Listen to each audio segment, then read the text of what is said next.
Hello friends, तो आज हम जा रहे थे स्टील फ़ोटो फ्रिज करने।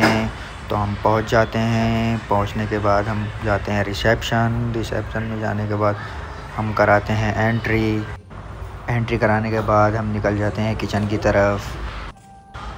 फ्रंट रिज़ॉर्ट बहुत लंबा था, चलते चलते हालत ख़राब हो गई। ये देखिए, हम दोनों बैग उठा कर लेकर जा रहे हैं।